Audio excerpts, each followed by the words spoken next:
A data center's the brains of the internet. The engine of the internet. It is a giant building with a lot of power, a lot of cooling, and a lot of computers. It's row upon row upon row of machines, all working together to provide the services that make Google function.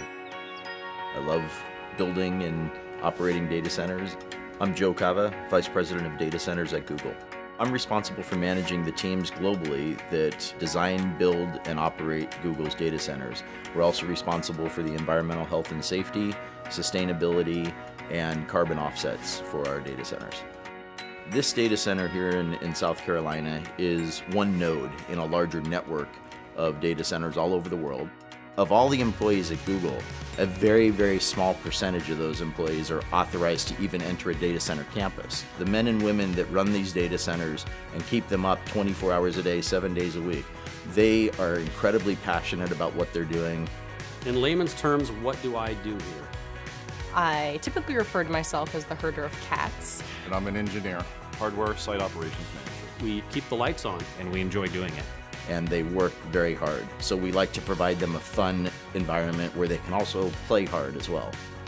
We just went past the 3 million man-hour mark for zero lost time incidents. 3 million man-hours is a really long time, and with the number of people that we have on site, that is an amazing accomplishment.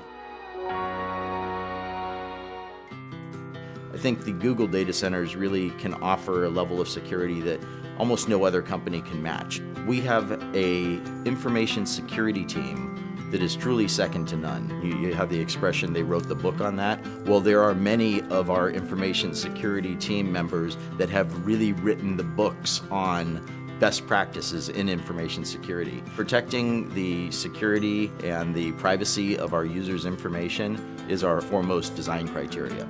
We use various layers of higher level security the closer into the center of the campus you get.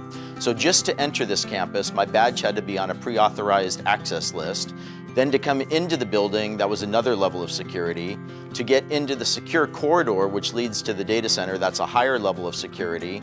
And the data center and the networking rooms are the highest level of security. And the technologies we use are different. Like for instance, in our highest level areas, we even use underfloor intrusion detection via laser beams. So I'm going to demonstrate going into the secure corridor now. One, I have to be on the authorized list with my badge. And then two, I use a biometric iris scanner to verify that it truly is me. Okay, here we are on the data center floor. The first thing that I notice is that it's a little warm in here. It's about 80 degrees Fahrenheit. Google runs our data centers warmer than most because it helps with the efficiency.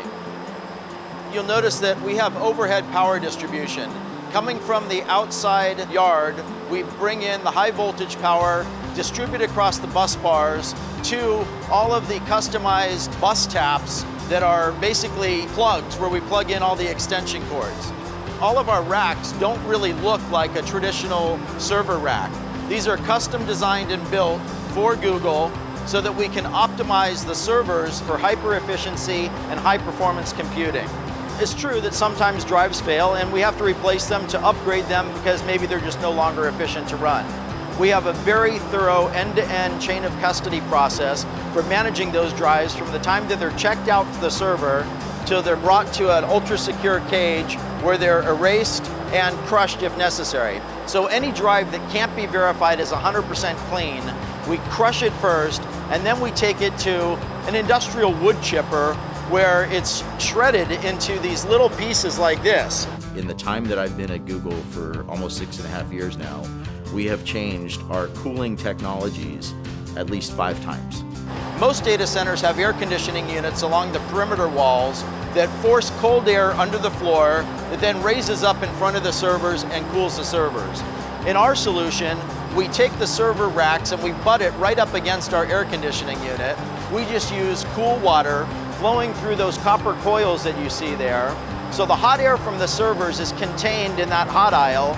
It raises up, passes across those coils where the heat from the air transfers to the water in those coils, and then that warm water is then brought outside the data center to our cooling plant where it is cooled down through our cooling towers and returned back to the data center, and that process just repeats over and over again. To me, the thing that amazes me about Google in the data centers is the pace of innovation and always challenging the way we're doing things. So when people say that innovation in a certain area is done, that we've kind of reached the pinnacle of what can be achieved, I just laugh.